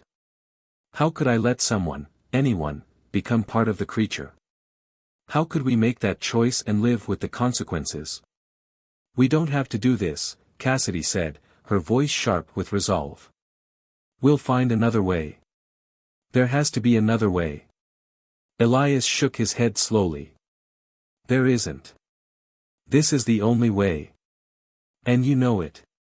So make your choice. You want to stop it, or do you want to let it destroy everything? His words were a challenge, a final push into the abyss. I stood there, frozen, the weight of the decision pressing down on me. What choice did we really have? How could we live with ourselves if we didn't stop it? The silence stretched on, thick with tension, as we all faced the same undeniable truth: whatever choice we made now would change everything. The tension that hung in the air felt suffocating, the weight of Elias's words pressing down on us like a 1,000-ton boulder. I glanced around the room, searching the faces of my companions, but no one seemed to have any answers. Everyone was trapped in their own thoughts, struggling to reconcile the choice that had just been laid before us. Cassidy was the first to break the silence, though her voice was tight with anger and fear. We can't just give up. We can't let it win. We're not going to let some monster control us. Elias's face hardened, the last remnants of uncertainty gone. It's not a choice between letting it win and fighting back, Cassidy. It's a choice between saving everyone and watching everything burn. His eyes shifted to me, and for a brief moment, I could see the rawness in them. You know I'm right, Kala. You've seen it. Felt it. It's too powerful. And it feeds on our fear. I closed my eyes, the weight of his words sinking deeper. The fear, the way it twisted everything we thought we knew, it wasn't just a weapon of destruction, it was a parasite that fed off of our very souls. How could we stop something like that? How could we fight it if it lived inside of us? Maxine spoke next, her voice low but steady. I'm not sacrificing anyone. We've fought too damn hard to let one of us give up everything for this. She glanced at Elias, her face hardening. You're asking us to destroy ourselves for something that might not even work. What if we do this and it doesn't stop it? What if you're wrong? Elias didn't flinch. he didn't even seem to acknowledge her doubt. Instead, he locked eyes with me again, his gaze unwavering. You think you have another choice? Do you think we can afford to waste time searching for some other solution while the creature continues to feed on your fear? There's no time left, Kala. No room for second chances. His words struck me like a slap to the face. I could feel the weight of everything he said, but I wasn't ready to give up yet. There had to be another way. There had to be. I'm not letting you do this, Elias, I said, my voice trembling with the force of my refusal. We don't have to become part of it. There has to be a way to stop it without making that kind of sacrifice. But even as I said the words, I knew they were hollow. I wasn't sure if I was convincing myself or trying to convince everyone else. The truth was, Elias was right. The creature was relentless, and it was always one step ahead of us. No matter how much we fought, no matter how hard we tried, it was never enough. Listen to yourself, Elias said softly, his voice carrying the weight of someone who had already given up on hope. I'm not asking you to believe in me. I'm asking you to believe in what we're fighting for. I'm asking you to believe that, if we don't stop this now, we'll all be lost. We won't get another chance. Cassidy looked at him, her eyes narrowing with suspicion. And what about you? What happens to you if we do this? Are you just going to walk away after you've asked us to sacrifice one of us? Elias hesitated, his expression shifting ever so slightly. I'm not walking away. If I do this, I won't be the same. I'll never be the same again. But if we don't, then everything we've done, everything we've fought for, will be in vain. The room fell silent again, and the weight of his words settled heavily over us. I could feel my chest tightening, my heart racing. There were no easy answers. There was no perfect solution. Maxine shook her head, her voice thick with frustration. I don't know what the right answer is. But I do know this, we've been fighting to stay alive, to keep fighting. I'm not ready to throw that away yet. We don't have a choice, Elias said, his voice a little more forceful now. This is the only way to end it. The only way to stop it from getting worse. I looked at the others, at the faces of the people who had become my family in this twisted, nightmarish world. I saw the fear in Cassidy's eyes, the uncertainty in Maxine's, the weariness in Elias's. We were all so damn tired of fighting, so damn tired of running from the fear. But how could we go on living if it meant destroying one of our own? I could feel the creature's presence like a shadow lurking just behind my thoughts, pushing, pulling, coaxing. It knew our weaknesses. It knew what to say to make us doubt ourselves. But I couldn't let it win. Not like this. We'll find another way, I said, the words coming out stronger than I felt. We're not giving up. We're not going to let it control us. Not now, not ever. Elias didn't respond right away. Instead, he stared at me, his expression unreadable. For a moment, it felt like the entire world hung in the balance. Then, he gave a small nod, the barest hint of respect in his gaze. Then we're running out of time, he said quietly. But I'll follow your lead, Kala. You've made your choice. I could feel the weight of that decision, the burden of what it meant. We didn't have the luxury of time, but we weren't going to let fear dictate our fate. We would fight for something more than survival. We would fight for each other. The following days passed in a blur of preparation, half-hearted plans, and constant tension. Each of us took our turn at trying to find the way forward, but every step felt like we were just grasping at the edges of a nightmare that wouldn't let us go. I could see the strain in everyone's face, Cassidy's brows drawn tight, her jaw set in determination that I knew was just a thin veil for the fear she refused to show. Maxine's shoulders were tight with frustration, her mind working overtime to come up with some way to fight the creature, but the constant uncertainty seemed to sap her strength. And Elias. Elias had turned inward, isolating himself even more, as if the weight of our decision was a burden only he could bear. We had no clear plan. Every lead we chased turned cold, every moment we hoped would bring clarity only pushed us deeper into the fog. There was no time for mistakes, no room for error. If we made the wrong move, we might lose everything. And then there were the whispers. I'd heard them before, fleeting and haunting, but lately they were getting louder. Every corner seemed to hold an echo of the creature's presence. Its voice was like a shadow in the back of my mind, a soft murmur that pushed me toward doubt. Toward fear. It was growing stronger, and I didn't know how much longer I could hold it back. Calla, Cassidy's voice broke through my thoughts, and I snapped my head around, blinking as if I had just awoken from a trance. She stood at the doorway, her expression unreadable. Can we talk? I hesitated, then nodded. Yeah. What's going on?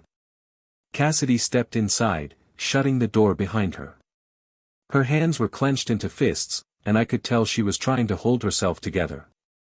I don't know how much longer we can keep pretending this isn't tearing us apart, she said, her voice low but full of urgency. We're all scared. We're all losing it. And I don't know how much longer we can keep up this act, pretending like we know what we're doing. I swallowed hard, taking in her words. I wanted to argue, wanted to say that we couldn't give up, but I knew that wasn't what she needed to hear.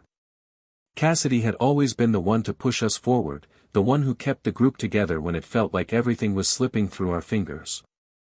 But now she was losing her faith. Losing hope. We don't have any choice but to keep going, I said quietly. We can't stop now. Not when we're this close. But Cassidy didn't seem convinced. She shook her head. How do you know that? How do any of us know we're close? How do you know that what Elias said is the only way? We don't know what's out there, what we're really facing. We're guessing in the dark, Calla. And I'm not sure I can keep pretending that it's enough. Her words hit harder than I expected, the cold truth settling over me like a blanket of ice. She was right. We didn't know. We didn't have any answers. We were just trying to outrun something we couldn't see, couldn't understand. I'm scared, too, I admitted, the words coming out in a ragged breath. But we don't have the luxury of fear. If we stop now, if we give in, we'll be dead anyway, Cassidy finished for me, her voice sharp. I know. But that doesn't make it any easier. It doesn't make it feel like we're not walking into a trap, one step at a time. I get it, I do. But I won't let us just give up, I said, my voice trembling with a mix of conviction and doubt. I won't let it win. There was a long silence as Cassidy looked at me, her gaze softening just a fraction. You're a damn fool, you know that. I didn't answer. I just stood there, knowing that maybe I was. Maybe we all were. But there was no turning back now. Not when we were standing on the edge of everything we had fought for. I just want to make sure we're not destroying ourselves for nothing, she said, her voice softer now, the anger draining out of her. I don't want to wake up one day and find out we did all of this for the wrong reasons. We're doing this for each other, I said, finally managing a weak smile. And for the ones who can't fight. We can't give up on them, Cassidy. We can't. She nodded slowly, but her expression was still uncertain. I don't know, Calla. I don't know anymore. The days blurred into one another, each one dragging its feet as we moved from one impossible choice to another. The tension between the group continued to simmer beneath the surface, though we all pretended as if things were fine, as if everything would work out in the end. But I knew better. I could feel it, feel the cracks spreading through our resolve. Maxine had become quieter, more withdrawn. She no longer snapped at Elias the way she had in the beginning, but I could see the coldness growing between them, a gulf that hadn't been there before. She didn't trust his plan, didn't trust him anymore. And then there was Elias himself. He was still relentless in his conviction, but I could tell he was starting to crack, too. The guilt was starting to show through the cracks in his facade. He had asked us to make a choice that felt impossible, and he was living with the weight of it every single day. And I was caught in the middle of it all, torn between the desperate need to keep us together and the fear that we were already too far gone. There was no way to avoid the truth that haunted me: the creature wasn't just a threat. It was a poison that was sinking into our hearts, making us question everything. I couldn't let it win. Not like this. But I didn't know if I could save us from ourselves. I couldn't shake the feeling that everything was slipping through my fingers. The sense of inevitability was heavy in the air, like the weight of a storm just before the rain. I could hear the murmurs of discontent between Maxine and Elias, their words sharp and fractured, but they never let the others hear it. Cassidy still held on to her anger, but it was starting to feel like she was merely clutching at something to keep herself from falling apart. I watched them from across the room, Cassidy's fists clenched tightly in her lap, Maxine leaning forward with a troubled expression, and Elias, silent as ever, his face unreadable. The tension was unbearable. Even though we were all in the same room, we might as well have been on separate planets, orbiting a truth none of us wanted to acknowledge. The creature loomed over us like an invisible shadow, each day that passed making its presence more palpable. We were running out of time, and we knew it. But we didn't have a plan. We didn't know how to fight it, how to even begin to understand what it was. All we had were our instincts, and they were telling us the same thing. We were going to lose. I couldn't help but wonder if that's why the whispers were growing louder in my mind. The creature wasn't just coming for us. It was coming for our unity. I could feel it clawing at us, digging into our weaknesses, driving wedges between us. The more we fought, the weaker we became. Kala. Maxine's voice sliced through the silence, breaking my train of thought. She looked at me, eyes wide with a mixture of frustration and something else I couldn't quite place. We need to talk. My stomach twisted, a cold knot forming in my chest. I knew what this was. She wasn't happy with the way things were going. I couldn't blame her, but I didn't know what to do about it. "I'm listening," I said, my voice steady despite the rising unease in my chest. "I can't keep doing this," she said, her words heavy with something unspoken. "We're all falling apart, and no one is willing to admit it. I don't trust Elias anymore. I don't trust his plan. And I can't keep pretending like we're not just marching to our deaths." I winced at the words, but I didn't interrupt. Maxine had always been the one to speak her mind, to voice what others were too afraid to say. But this was different. This was fear, raw and unfiltered. "We're losing ourselves, Kala," she continued, her voice cracking. "You saw what happened to Elias back at the cabin. He's not himself. He's pushing us forward without thinking, without understanding what this is doing to us. We're not just fighting a creature, we're fighting each other. And it's tearing us apart." I wanted to argue, to tell her that it wasn't like that, that Elias was only trying to protect us. But I couldn't. Because deep down, I knew she was right. There was no way we could keep going without facing the cracks in our unity. "I know," I whispered, my throat tight. "But we don't have a choice. We either move forward or we die. It's as simple as that." Maxine's gaze hardened, her frustration palpable. "And if we keep moving forward like this, Kala, we're going to destroy ourselves. That's not survival. That's just delaying the inevitable." Her words hung in the air, a cold weight pressing down on me. She was right. Our unity was fragile. One more wrong step, one more fracture, and we wouldn't survive. We'd tear each other apart before the creature ever had a chance to lay its hands on us. "You're right," I said softly, the admission heavy on my tongue. "But what else is there to do? If we stop now, we lose everything. We lose each other." Maxine's face softened for a moment, but the fear didn't leave her eyes. "I don't know if we can keep going like this, Kala. I don't know if I can." The silence that followed was deafening. I could hear the distant hum of the world beyond the walls, but in here, in this moment, nothing felt real.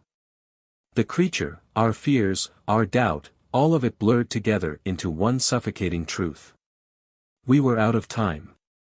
The next few days passed in a haze of uncertainty. There were no easy answers, no magic words to make everything fall into place. We were stuck, each of us wrestling with the same questions, the same fears, but no one was brave enough to voice them. Elias had grown quieter, retreating further into himself, and I could see the toll it was taking on him. There was a deep, aching weariness in his eyes, the kind of exhaustion that didn't come from lack of sleep, but from the burden of knowing you were pushing others toward something they weren't ready for. Cassidy had stopped talking, her silence a loud presence in the group. She seemed to be waiting for something, waiting for the storm to break, for someone to make the first move. But no one did. And I was lost in the weight of it all. The whispers grew louder with each passing day. The creature wasn't just a threat to our bodies, it was a threat to our minds, our spirits. It knew how to make us turn on each other, how to twist our fears into weapons. I couldn't stop it. I couldn't stop any of it. "I'm sorry," Elias said one night, his voice barely above a whisper. "I never meant for any of this to happen." I turned to look at him, the words catching in my throat. "We don't have time for apologies, Elias. We need to figure out what comes next. Before it's too late." But even as I said it, a part of me knew that it might already be too late. I woke up to the sound of footsteps. Soft, deliberate steps that made my heart race, even though I knew who they belonged to. Elias. Always Elias. I glanced over at him, sitting cross-legged near the corner of the room, his face obscured by shadows. For a moment, I wondered what he was thinking. I'd caught him looking at the horizon a lot lately, his expression distant, as though he was trying to see something beyond the nightmare we were living in. I didn't know what to say to him anymore. There were no words left. No more promises we could make. Every day felt like we were inching closer to some terrible precipice, and I could feel it in my bones. One wrong move, one careless step, and we'd fall. I pulled myself out of bed, rubbing the sleep from my eyes, trying to shake off the unease that was taking root inside me. Maxine was still asleep on the other side of the room, her face soft in slumber, the lines of tension on her forehead slightly relaxed. It was a brief moment of peace in a world that felt more fractured every day. "We need to talk," Elias said, his voice a low murmur that cut through the silence. I didn't need to ask what about. The question had been hanging between us for days, each of us unwilling to voice it, afraid that speaking it aloud would make it all too real. But I nodded anyway. I'd been dreading this conversation, but I couldn't avoid it anymore. I crossed the room, sitting across from him, our knees nearly touching. He looked at me, eyes dark, the weight of everything we were facing pressing down on him. I could see it, he was trying to keep it all together, trying to hold the group together, but I could tell that the cracks were beginning to show.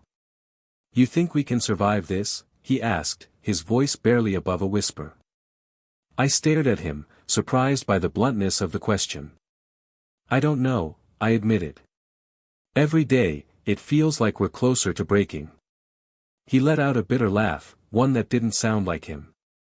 "That's what I'm afraid of. I'm afraid we're already broken. And we don't even know it yet." I swallowed hard, my throat tight. I didn't know how to answer him. The truth was, we were all broken in different ways, each of us carrying wounds we hadn't been able to heal, and the more we tried to hold it together, the more fragile we became. But I couldn't let him see how close I was to losing hope. He needed someone to believe in something, even if it was just a fragile thread of hope. "I'm not going to give up," I said, the words coming out with more certainty than I felt. "We have to keep moving forward. We can't let the creature win." He looked at me for a long moment, his gaze intense, and then he sighed, rubbing his eyes with the back of his hand. "I wish I had your faith, Kala. But I'm not sure what we're fighting for anymore. It feels like the world is already gone." His words hit me harder than I expected. It wasn't that I hadn't thought about it, about how this might be the end, about how the creature might already have won, slowly eroding everything we held dear. But to hear him say it out loud, to admit it, was a punch to the gut. I wanted to tell him that we had to believe in something, that our survival depended on that belief, but I couldn't. The truth was, I didn't know what we were fighting for either. It wasn't just the creature anymore. It was the darkness within us. The fear. The doubt. The anger that we hadn't learned how to control. We were fighting the parts of ourselves that had been infected by the creature just as much as we were fighting the creature itself. We can still make it, I said finally, trying to convince myself as much as him. We just have to stick together. Elias didn't respond immediately. He just stared ahead, his hands clenched tightly in his lap, his jaw tense. Finally, he looked at me again, his eyes softer but filled with a sadness that made my heart ache.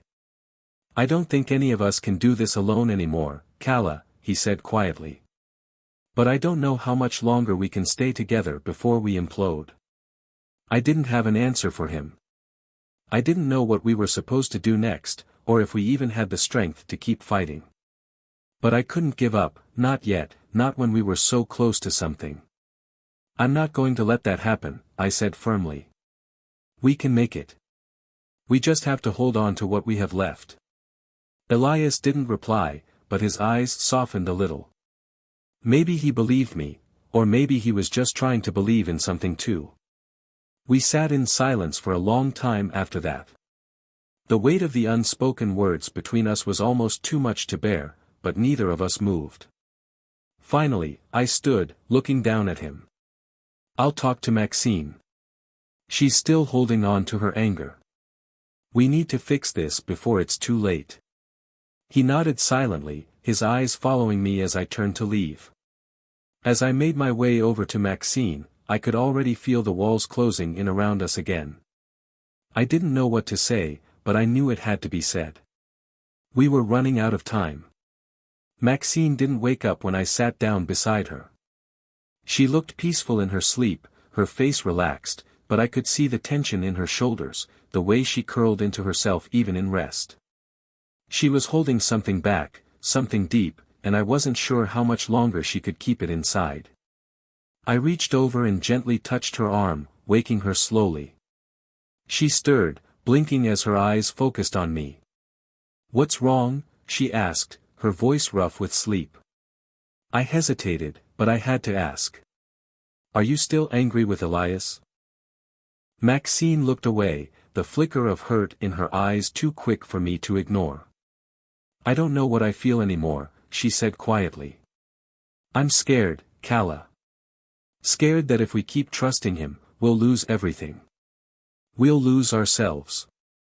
I nodded, understanding more than I wanted to. "I know. But we need to stop pushing each other away. We're all in this together, whether we like it or not." Maxine's eyes softened, and she took a deep breath. "I don't know how much longer I can keep pretending everything's okay. But you're right. We have to stick together." For the first time in days, I felt a flicker of hope. We might not have all the answers, but maybe, just maybe, we had enough to keep going. The day began like any other, with the same heaviness pressing down on us, the weight of fear and uncertainty never far from our thoughts. But as we moved through the routine, packing our things, checking our supplies, ensuring our weapons were ready, it felt different. The air was thick with something unsaid, something that hovered between us, just out of reach.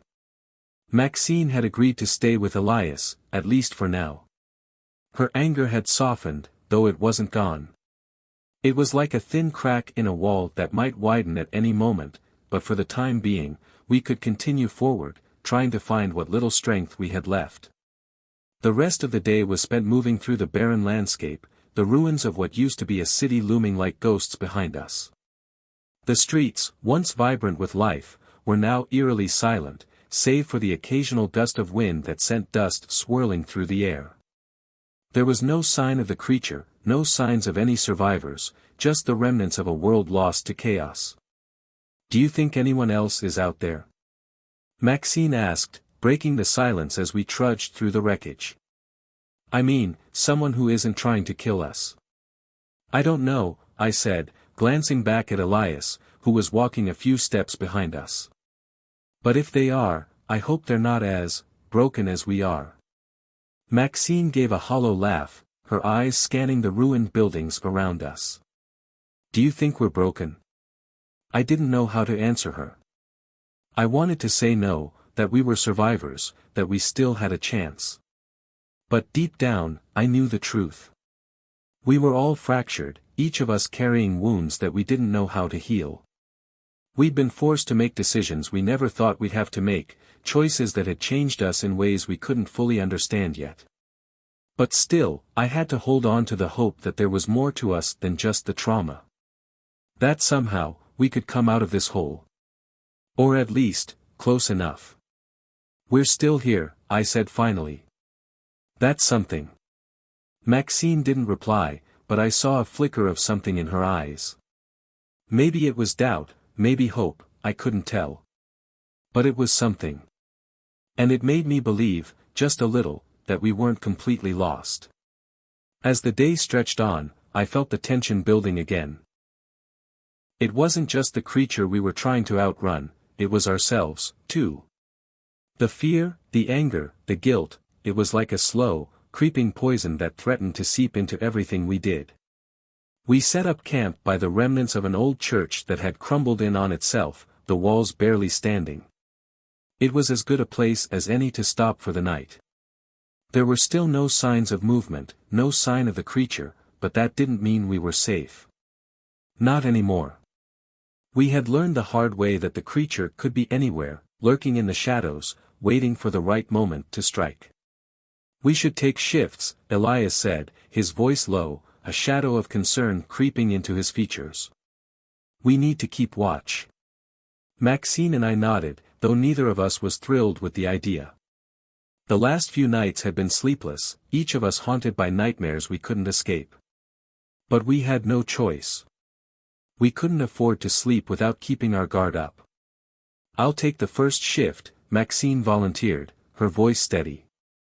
You two get some rest. I didn't argue. Maxine had always been the most reliable of us when it came to staying alert. Elias and I settled down by the fire, trying to find a moment of peace in the midst of this broken world. But it wasn't easy. The quiet of the night, the chirping of distant animals, only reminded me of how fragile our lives had become. The creature might have destroyed the world outside, but it was our own fears and doubts that were slowly tearing us apart from the inside. Elias didn't speak as we sat by the fire, both of us lost in our own thoughts. His eyes were distant, his face hard to read, but I knew the questions swirling in his mind. We all had the same ones. What happens if we can't stop it? I asked softly, breaking the silence. What if it's too late for us? Elias didn't look at me right away. He just stared into the flames, his jaw tight. I don't know. I don't think any of us really knows. We're just hoping. Hoping that something will change. That we'll find a way to fix this. His voice cracked a little at the end, and I could feel the weight of it. We were all hoping. But deep down, I knew that hope was running thin. We can't give up, I said, my voice firm. Not yet. We still have each other. Elias didn't respond immediately, but after a long pause, he nodded, though it was a reluctant gesture. I want to believe that, he said quietly. I really do. I didn't know what more to say. The fire crackled between us, the silence stretching out as we both sat, thinking about everything that had happened, everything that might happen.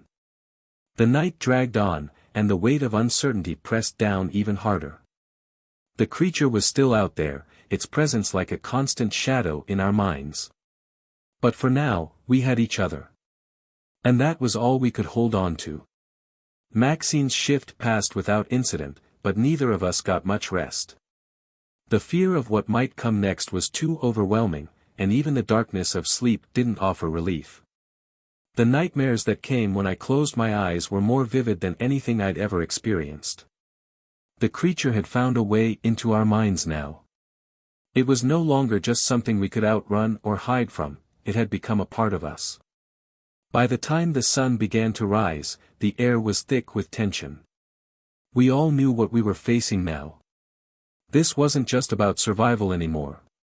It was about keeping our humanity intact. We had to hold on. For ourselves. For each other. The sun barely kissed the horizon as we packed up the remnants of our camp, the cold morning air biting at our skin. We moved with purpose, the weight of the day ahead pressing on our shoulders like a chain, but there was something else beneath it. A sense of urgency that hadn't been there before.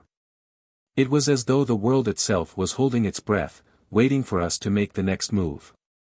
Elias, always the one to avoid direct confrontation, took the lead without a word.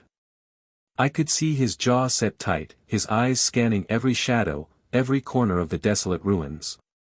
Maxine followed close behind, her steps heavier than usual, as though she were carrying more than just her pack. I stayed at the back, watching over us, feeling the ever-present tension in my chest, a nagging whisper in the back of my mind telling me that something was coming, something worse than what we had already faced. We had learned the hard way not to ignore our instincts. The creature had a way of picking up on our weakest points, our fears, our doubts, and exploiting them. It was more than just an animal or a monster, it was something smarter, something far more insidious. And right now, I could feel it watching us from the shadows. We hadn't gone far before we reached the old train tracks, twisted and bent, leading into an expanse of trees that seemed to go on forever. The woods were dense, their dark canopy blocking out the light, making the world around us seem even colder, more oppressive. It was the kind of place where you could easily lose yourself, both physically and mentally. And that was exactly what worried me. We should find shelter, Maxine said, her voice quiet, strained. There's no sign of the creature, but it's not safe out here. Elias stopped and looked toward the forest. The trees were thick with underbrush, shadows stretching long beneath their branches. It was impossible to see what lay beyond. He hesitated, then nodded. Agreed. We'll keep moving, but we'll need to find a place to settle before nightfall. There was no debate in his tone. We all knew how dangerous it was to be out in the open once the sun dipped below the horizon. Night was when the creature thrived, when it could blend into the darkness and use the world against us. We had learned to avoid the dark when we could, but we also knew that we couldn't outrun it forever. As we pushed forward, the forest seemed to close in around us. The sounds of the outside world faded into the quiet, replaced by the soft crunch of our boots on the forest floor and the rustling of unseen creatures in the distance. I kept my hand near my weapon, a constant reminder of how far we had come from the world we once knew. We walked for hours, the thick trees never giving way, until Elias finally stopped. We'll set up here, he said, pointing toward a small clearing ahead, where a collapsed shack offered some semblance of shelter. It was far from perfect, but it would do. We needed rest, and more than that, we needed a moment to breathe. Maxine moved quickly, gathering what little dry wood we could find for a fire. Elias and I set about securing the perimeter, but it wasn't long before my mind started to wander again. It was impossible to shake the feeling that something was wrong. The air was too still, too quiet. No birds, no animals, nothing but the sound of our own breathing and the occasional rustle of wind in the trees. You feel that? I asked Elias, my voice barely above a whisper. He nodded without looking at me, his eyes scanning the tree line. I feel it. Something's off. The unsettling silence stretched out between us as we worked. I could feel the knot in my stomach tightening, a sense of dread building in my chest. When Maxine returned with the wood, she didn't say anything. She just set to work, building a small fire in the center of the clearing. Her movements were quick, almost mechanical, as though she, too, could sense the danger that was creeping closer with every passing second. The fire crackled to life, casting flickering shadows around us, but even as its warmth spread through the air, it didn't do much to ease the tension. The creature could have been watching us from anywhere, hidden in the trees, waiting for the perfect moment to strike. "Keep your eyes open," Elias said, settling down on a log opposite the fire. "It could be out there, waiting for us to drop our guard." Maxine nodded, her eyes fixed on the flames. "I'm not sleeping tonight." "Not again." We all knew what she meant. The creature didn't just hunt with its physical strength, it hunted our minds. It fed on our fears, our weaknesses, making us question what was real and what wasn't. It had already taken so much from us, and none of us were ready to let it take any more. I kept my hand on my weapon, trying to stay alert, but the exhaustion was starting to set in. My eyelids felt heavy, my body drained from the constant strain. But I knew better than to let my guard down. Not here. Not now. The hours dragged on, the fire burning low as the night stretched on in an uncomfortable quiet. Even the wind seemed to hold its breath. I was starting to feel like I was going crazy, my mind spinning with thoughts of what the creature could be doing, where it could be hiding. I kept catching glimpses of movement in the corner of my eye, but when I turned to look, there was nothing there. Maxine, on the other hand, seemed to be almost unnaturally still, her gaze locked on the fire, her expression unreadable. I wondered what she was thinking, what demons she was battling inside her mind. We all had them, but none of us spoke of them. Suddenly, I heard something, low and almost imperceptible, like a whisper in the wind. A movement in the trees. My heart skipped a beat, and I quickly turned to Elias, but he was already on his feet, his hand gripping the handle of his weapon. "We're not alone," he said, his voice steady but low. I didn't argue. I knew it, too. We were being watched, the weight of unseen eyes pressing down on us, waiting for the moment to strike. Maxine stood as well, her posture tense. "What do we do?" Elias took a deep breath, his gaze still fixed on the dark forest around us. "We hold our ground. Don't let it make the first move." And so, we waited. For what felt like an eternity, we stood there, surrounded by nothing but the cold night and the steady pulse of our own heartbeats. Then, in the distance, there was a sound. A soft crack of a twig snapping. Thought it was the only warning we would get. The creature was coming. The sound of the snapping twig echoed through the stillness of the forest, like a loud crack of thunder in the dead of night. It was the kind of sound that made your blood run cold, a reminder that silence was the only thing standing between us and the unknown. I held my breath, my fingers tightening around the hilt of my weapon. Every instinct I had told me to move, to run, to fight, but I stayed frozen. I wasn't sure if it was the creature's proximity or my own fear that kept me still. The dark woods around us felt like a cage, and in the shadows, we were prey. Elias was the first to react. His movements were swift and calculated, his eyes scanning the forest with precision. He took a few steps forward, his back straight, his posture that of a man who had seen too many battles and knew better than to wait for the enemy to make its move.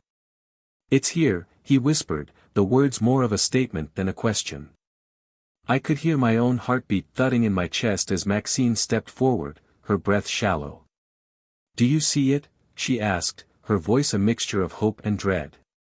But there was nothing.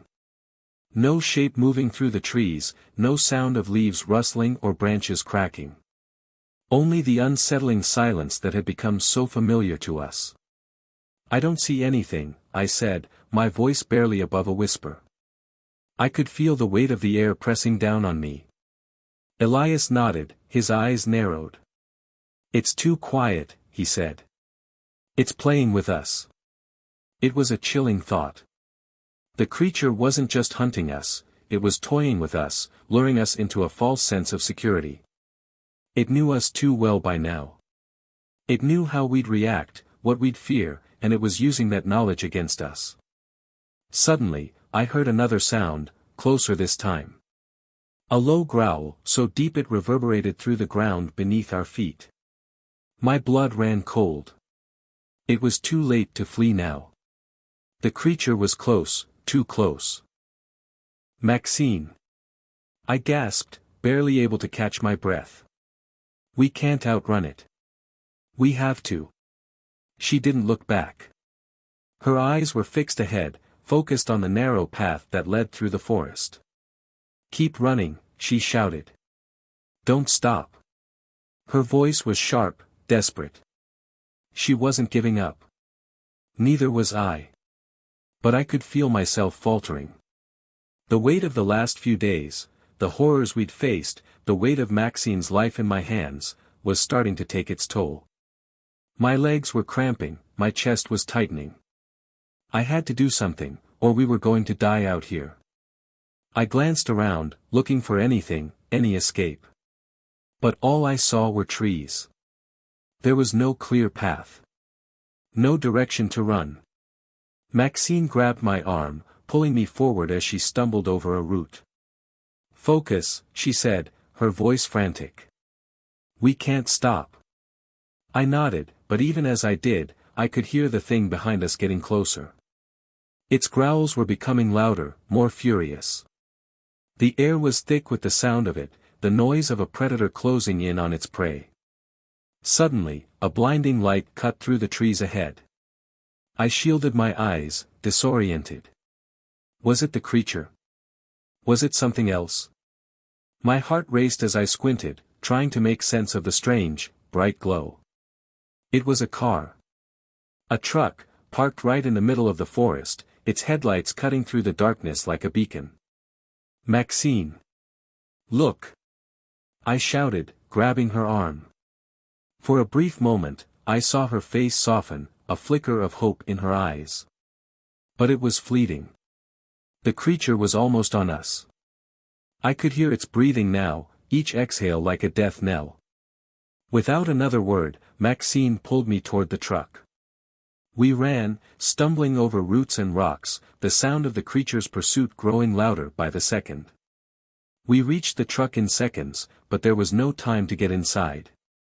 No time to think. I flung open the door and Maxine shoved me inside, her hands trembling as she jumped in after me. The engine roared to life, and I slammed my foot on the accelerator. We shot forward, tearing through the forest, the tires screaming as we skidded around sharp corners. I glanced in the rearview mirror, and for the briefest moment, I saw it, the creature. Its hulking, monstrous shape standing still in the dark, watching us, its eyes glowing with an otherworldly intensity. But it didn't follow. Not yet. Maxine was breathing heavily beside me, her face pale, her eyes wide with fear, but there was something else there too, a spark. A fire. The fight was far from over, and I knew that she wasn't done yet. I didn't slow down. The road ahead was unclear, winding through the trees, but I couldn't stop. Not yet. We drove in silence for a while, the only sound the roar of the truck's engine and the steady beat of our hearts in the quiet after the chaos. Maxine eventually broke the silence, her voice trembling. Where the hell do we go now? I didn't have an answer. All I knew was that we couldn't go back. Not to the town, not to the places we knew. That creature was out there, and it wasn't alone. I couldn't risk leading it to anyone else. Anywhere but here, I said, my voice steady despite the storm raging inside me. We need to find shelter. Somewhere we can think. We can't let them track us. Maxine nodded, her eyes scanning the horizon, as if looking for some kind of sign. Her knuckles were white from gripping the seat, her jaw clenched tight. We drove for hours. The landscape blurred in the headlights, the trees giving way to open fields, then to an abandoned stretch of road. My mind was racing with questions, with the weight of everything that had happened, but I couldn't afford to think too much. I couldn't afford to break down. Not yet. We need a plan, I said quietly, more to myself than to her. We need to know what we're up against. Maxine's lips parted, and for a moment, she looked like she might speak.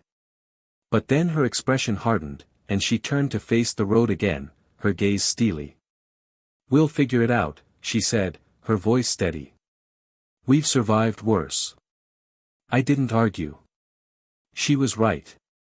We had. But this was different. The creatures we had faced so far were bad, but nothing like this. Nothing like the thing that had saved us by tearing its own kind apart. It wasn't just a monster. It was something worse. Something ancient. Something that we couldn't possibly understand. We kept driving. And I kept my eyes on the rearview mirror. Because I knew this wasn't over. Not by a long shot.